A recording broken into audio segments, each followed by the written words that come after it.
Welcome to the game room. Yeah, gratitude always mean everything. Gratitude always mean everything. Gratitude always mean everything. Welcome to the game room. Yeah, gratitude always mean everything. Gratitude always mean everything. Gratitude always mean everything. Welcome to the game room. Yeah, that shit fire. All right, thank you. What's going on? Let's go. We ready? Mm-hmm. Oh, shit. Yeah, you in the building. You in the game room with your boy GSMuzik and my guest today, King Jaffe Jofa, ruler of Zamunda, the leader of the first men and the king of the Andals. Fuck is they talk about on Jesus Sanders? What's good? What's up, Scoskie? I'm chilling, my G. Thanks for having me, man. Of course, of course. This ambiance is set up. This shit is phenomenal. Thank you. If you want to have a podcast, this was one super comfortable. You know what I'm saying? This is what you call investing in yourself. You're a guy with a vision, so I respect it. This shit fire. True story. Thanks for having me. Thank you. I appreciate it. On Jesus and you're more than welcome. On Jesus Sandals. Jesus fucking Sanders. You already know how it's going down. So how's life treating you? Life good, man. I'm blessed, man. After this last year, you know what I'm saying, I lost about 100 pounds. I see you. You been in the gym. You looking like you getting your shit up. Well, you know, behind every good dude is a female. Female. You know what I'm saying? I'm in love with somebody that I gotta be single with it, which was like it was great, but she changed my life. So, you know, I'm focused on be great friends, best friends. I'm helping on, you know, how to change her life, hopefully. She changed my life tremendously, so I fuck with a hard body. We got it. That's good. That's good. And it's kind of shocking hearing that come from you. And from me, bro. And but it ain't, because you know you matured. And it's a sister. Yeah, and it's a sister. It's a sister. A queen, bro. You know me, bro. Like, first of all, I got it from you, kind of. You know, but the whole ambiance, you know, she really taught me how to, like, you know, care for myself and be strong and, you know, do all the self-care that men supposed to do and love yourself, you know. So, how that feel? Oh, phenomenal. Phenomenal. I'm a whole different dude. Bro. You're looking like a whole different. Yeah, bro. Yeah, you know, I've lost them pounds, you know what I'm saying, chest poking out. I'm feeling good. Feeling good. Great, you know what I'm saying. Super grateful. You know, I'm glad you got me on your show so I can talk about how I feel and show some love. But this setting is phenomenal, bro. Like, you know, I know a lot of people, a lot of big podcasts, and they don't have this type of setting. Man, it's about 100 cameras in this motherfucker. They got this setup. This shit is fire. Gotta make sure we get that good angle. I know, bro. You get the great angle. You definitely a renaissance man of the community, so you know you always got something great going for the people, and you're a good dude, bro. You're one of the most consistent people I know. Like, you don't change. I always looked up to you because you're always a good dude to me. You feel me? I appreciate that. Word. Definitely fuck with you, bro. Yeah, you're an influence around here too. So we ain't gonna take from that too, you know. Yeah. Give your flowers like you gave me mine. And I'm grateful, bro. Like, as far as like, I grew up, you know, the more homage you pay, you know what I'm saying, the more love you get back. Like, I grew up around you know, and and we had other people that was older than you and stuff like that. So, you know, you just take bits and pieces of people you know that's mean well when they tell you shit, and you know you apply it. You know, that's why I try to start constructing your life. Exactly, bro. Exactly. That's why I always fuck with you, bro. You tell me something, I'm listening. I stop listening, and I don't really talk and give, you know, a lot of people too much time, because time is a lot, bro. We can get money back, but you can't get time. So you saying they wasted time with anybody, right? You know, you can't get that back. So, you know, this shit is dope, bro. Like, it's $1 million setup right here, my G. For real, true story. Appreciate it. Nah. You know, this shit's fire. Like, I'm definitely gonna be coming on and talking Yeah, we're gonna have you on as a co-host. Oh man, listen, man. Let me talk about shit. I got a lot to say. I bet you. I want to talk about a lot, bro. You know, bro. I could talk all day. I definitely could talk all day. Let me see the light up. Yeah, bro. True story. True story.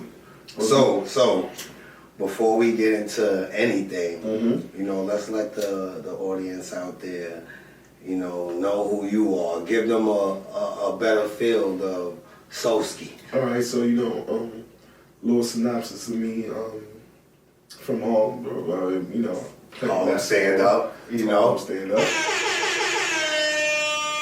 You know, definitely one of the best basketball players around this motherfucker. Yeah, all right. Tell him. Talk that shit. One of the best basketball players around this motherfucker. And for everybody who don't know, I'm the dude who got Smack popping. Because my two best friends was the guys. Talk your shit. You feel me? Mook ain't no Smack, Rex ain't no Smack. I met Smack at an IS-8 basketball game in Queens. All right. He came to the park to see Mook. Mook was on punishment that day. Who he was battling, Uncasa? No, he just came to hear him because I was telling him, like, 2 days prior, I took Rex to battle Jay Memphis. Oh, you say he came to hear Mook? Yeah, he came to hear You said Rex. He came to hear Mook, but I took 2 days prior to that, I took Rex uptown. Rex back. He beat Jay Mills. I beat Gary Sanders. Wait, Rex battled Jay Mills? Yeah, this is, bro, it's so crazy. I'm 15. You know, Suge let me hold the driver's Durango. Right. I mean, Yukon. It was a green Yukon. Right. Two-door joint. I'm fronting. I'm playing It's All About the Benjamins, baby. 14, I got Rex. Put up on 42nd. He battled Mills, killed Mills. They made me play God one-on-one. Now, I always loved Gary Sanders, you know what I'm saying? Gary Sanders from the town, G Sanders, you know what I'm saying? Good dude. His little brother, God, my nigga, I love him. All them guys were most hated. I love them most. Right. We all grew up with each other. It was Harlem. Right. So, Rex went up there and did his thing. Like, at that time, I was taking Rex around every day. Rex was battling 7, 8, 9 dudes. And it's crazy because Mook picked up on that. Now, what people don't understand, like, Mook went to private school. Mook is a genius. And niggas will get mad at me, I'm telling the truth. One day, Yummy called me, Rashard George. Yeah, Yummy, his name. That's my guy. Love him to death. Died with him. One of my best friends. He called me, yo, I'm going to school in Connecticut. I'm like, where you think I gotta take an entry test? I don't know if I can pass it. He said, yo, I'm gonna let Mook take the test. Mook in 10th grade. So niggas let Mook take the test. Get another call. Yo, how does this Mook? Wow, he got a 97 on the test. The people know I ain't that smart. Mook in 10th grade took this test. So that's why people don't understand. When Mook was growing up, Mook aunt put him in private school. Right.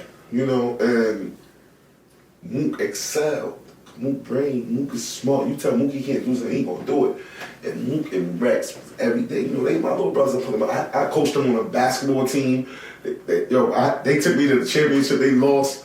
You know what I'm saying? Right. In the championship when I was coaching. Right. You know, I'm like 5 years older than them. So it's like the whole ambiance. You know what I'm saying? Everything was together. So Rex was running around killing everybody, and at that time, my uncle and God bless his dad, Cock was rapping. These niggas is so crazy because Mook wasn't rapping then. Mook was not rapping. He was balling, right? He was balling, and Mook was that nice. And so my uncle Noble and Cock, God bless his dad, they used to rap. You know, they used to rap like the NWA. Right. And then Rex moved to the block. Him and Mook came friends. He heard how Mook was rapping. Rex heard how Mook was rapping. And it was just easy for Mook to do it. Rex, phenomenal. Rex was talking about shit like, I remember Rex, I never forget this day. A guy named Hip Hop, Keanu Joshua. Yo, Hip Hop 1978, love you, bro. He did all the Jay-Z albums. Right. Today's episode of The Game Room is brought to you by none other than GoPack, where it's not just quality over quantity, where it's not just fashion, but it's also the culture. Yeah, we're proud. Because the slogan is, be your own plug. We highly recommend you follow the link down below. Now back to our show. And you on Jay-Z, and you hear Jay-Z said, yo, Hop, you ain't got no seat on your bicycle, but you had a black music. He was kind of like, you know, a big brother to me, you know, taking care of me, looking out, making sure you going to college, I got you. I went to Seton Hall. He paid for my tuition for 1 year for $47,000. It was crazy. That's when you know what escrow was. The lady said, well, you paid the escrow, so you gonna get change. I called him like, yo, Hop, I got $4,000 left. He like, yo, keep it. Good dude, right? Right. He was like, yo, Rex 11 years old rapping about Fritz and all this shit, like, you know, real talk. And I'm like, yo, wow, like, you know what I'm saying? Mark, fix that. This shit is epic and it's crazy. Like, Fix that paper. you know, how he Fix at what? that age, you know what I'm saying? Talking about what he talking about. So that's why people really didn't like tune in. I got going out. That's why people ain't tune in. You know what I'm saying? Like, nigga Rex 11 years old talking about shit that's really happening, like, you know what I'm saying, in the town. But Mook started rapping, you know what I'm saying? The niggas started, like, helping each other, feeding off each other, and that's how, you know what I'm saying? Mook battled J Mills on the smack. I'll never forget that day, like. So that's recorded? Oh, all of that, bro. Everything. No, I'm not talking about the move. I know that's recorded. The T-Rex and J Mills. Oh, nah. So T-Rex and J Mills was on J Mills block, all on J Mills can tell you. Because I played the nigga nigga, I ain't gonna say that. I played God, my brother, God Sanders, one-on-one. You know, and it's so crazy. I got lucky because God wasn't a one-on-one player. God's one of the best facilitators. Like, God, nigga, that could average 7 points, 7 rebounds, 7 assists. Right. But he was like the best player, and I played ball. So, you know, after Rex battled Mills, you know, me and, you know, G Sanders was always talking crazy shit because I looked up to G Sanders, you know what I'm saying? I was his older brother, you know what I'm saying? Shout out to their father, Bat, who's a big homie in the hood. Not a big homie in the sense like doing bad but doing good, you know what I'm saying? Like, you know, good person. So, yeah, you know, Rex did his thing in that battle, and I beat God 1-on-1. You know what I'm saying? It was good. That's what I'm saying. At that time, I was running around with Rex. Rex was battling like 9, 10 dudes at one time. Like, Rex, real talk. I'll tell you, Mook went to Elms College, one of the best colleges in the country, graduated on top of his class. Like, Rex, Mook is a genius. Rex is a word lyrical genius. Rex was doing this shit at like 9 or 10 years old. I remember Jay came to the hood to check him. Easily. Every rapper, but it was like, at that time, you know, all this drill music he was rapping about, they accept that, but Rex was rapping about somebody he know, because he came from a block that was getting mad money, no fear. Rex's uncle did about 20-something in jail, greatest dude, one of the highest jumping niggas I know. Jeremiah's great dude. I used to run to Foster and watch the posse play all the time, but when I knew Rex was from that block, no fear, my uncle used to be over there hustling with them. You feel what I'm saying? So I put Rex, his brother Ronnie, you know what I'm saying, Smooth and Bad One, you know what I'm saying, and that's comforted to, they was like, oh shit, they was from 12, and my cousin G told me. Rex, you know, they moved right across the street from us, bro. You know, like, me and Ronnie would always fight, like, I love the shit out of Ronnie. Bad One was like the best athlete in their family, basketball, they older brother, so when all that, him and Mook they was just with me every day, you know what I'm saying? It was 5 of us. It was me, nigga, my man Jason from uptown, my man Jay Dizzle. Jay Dizzle had the fake tooth, So we call him Jay Dizzle with the fake tizzle. He from 14th Street, knocking niggas dead out. He ain't no sucker or nothing. From 14th to 8th, good dude. And Mook and Rex. And they used to always argue, play pool. Like them niggas, they feed off of each other, bro. Like that's why if you see the ambiance, like they both had a sense to where not that they was down in the rap battle game, but they was like not way more respected. Their relationship bonding with each other because they iron sharpens iron. Right. I used to love how they competed, and when they battled anybody else, they killed. You know what I'm saying? So they got their relationship back, which is cool. But all brothers go through a lot of shit. Blood brothers go through a lot of shit. The niggas couldn't be more blood than brothers than anybody else, but I got them on the smack. Right. You know what I'm saying? You feel me? I made Smack Hole relevant, everything that they're doing, you know, like, because I had the two best dudes, you know what I'm saying? My little guys, you feel me?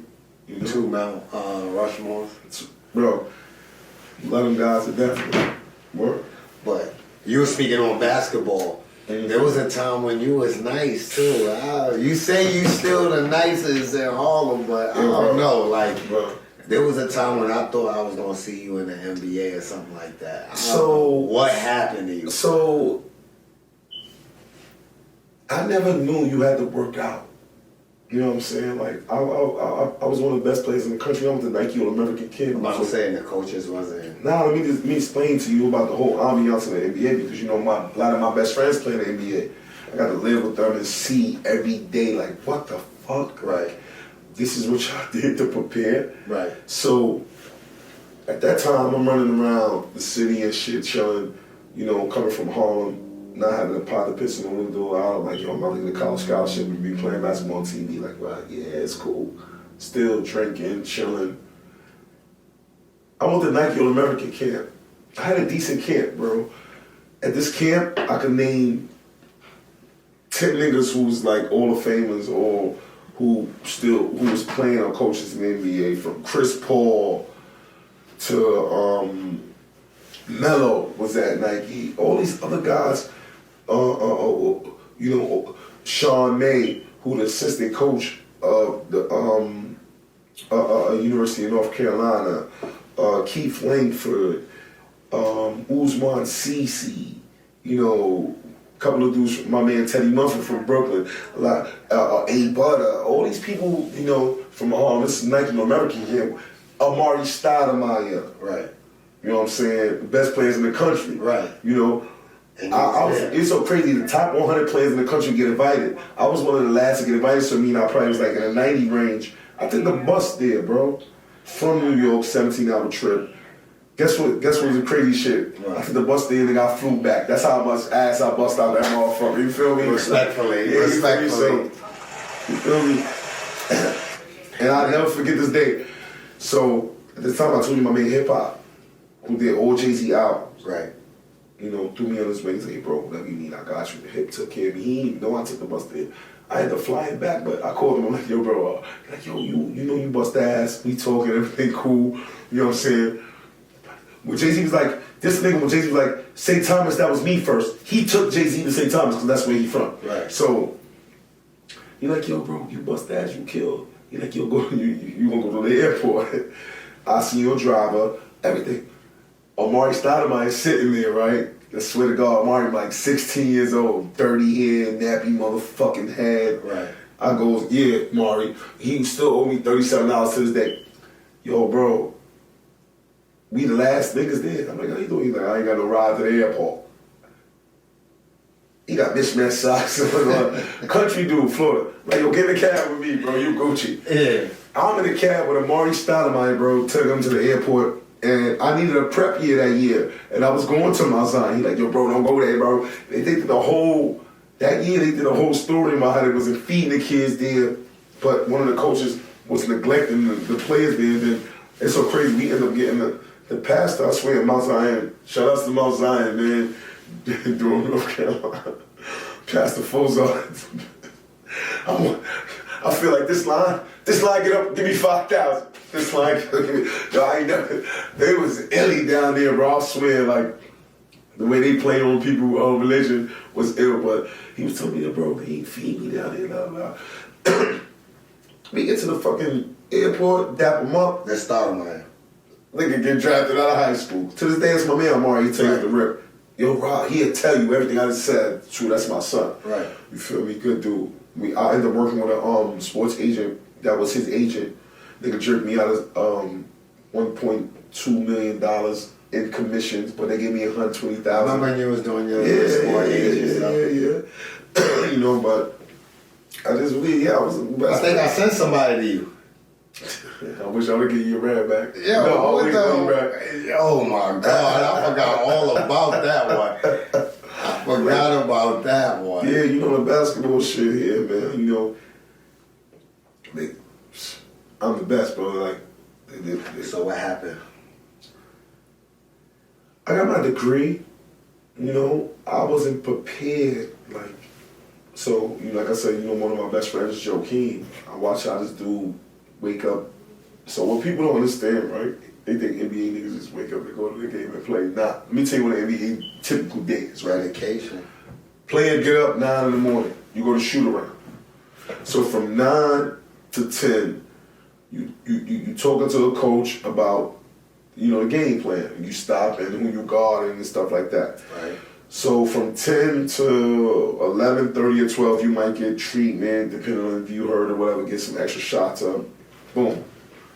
From 12 to 2, you working on individual shit, getting loose and everything. Boom. 2 o'clock, you coming home, you gonna take a nap at 4.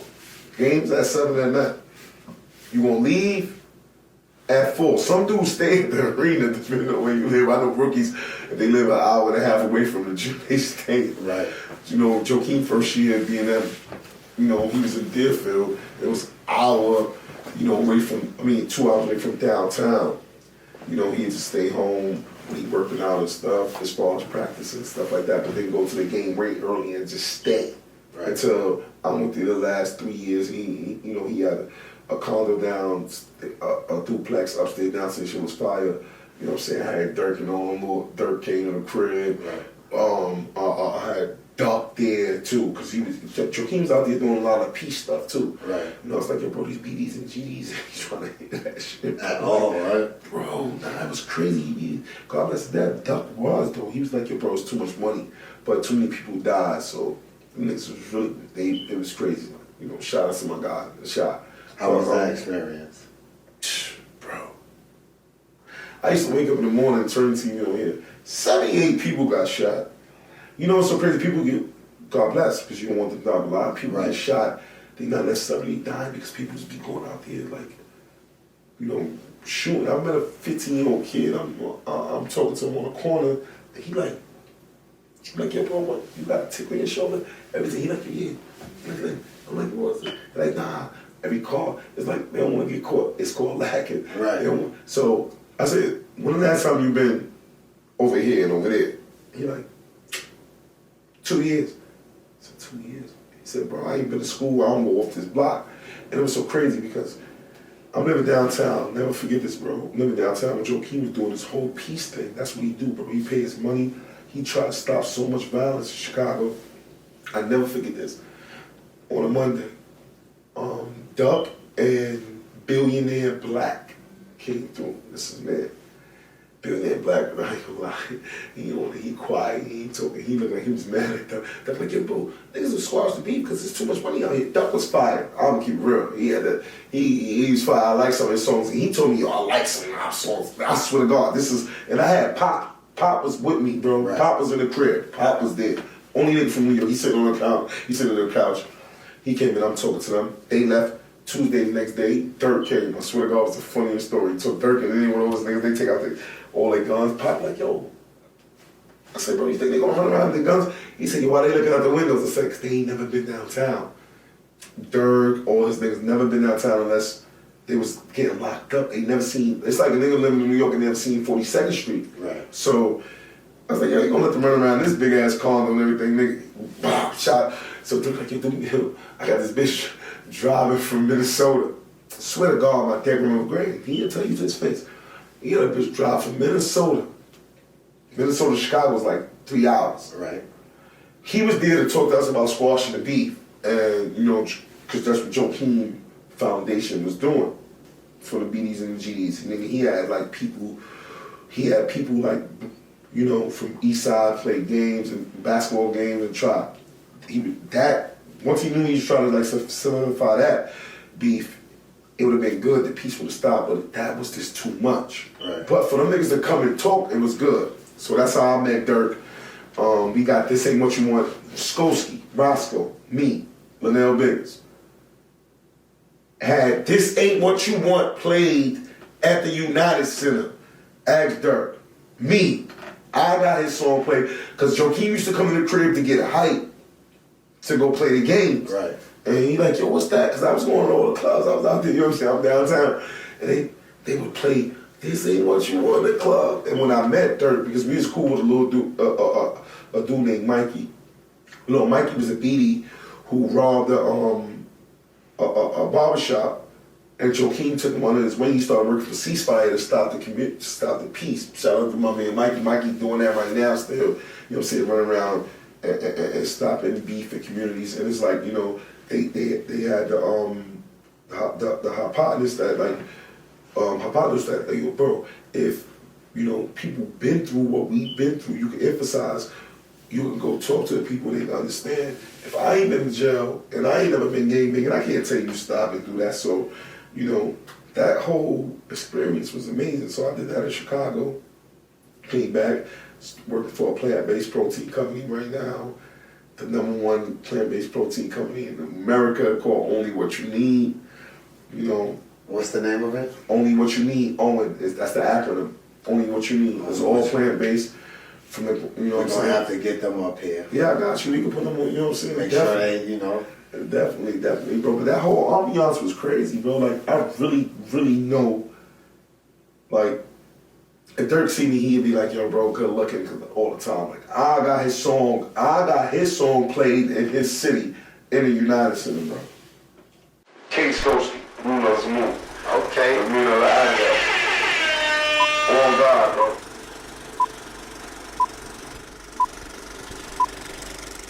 We finally came to the end of another episode, and we want to thank y'all for tuning in.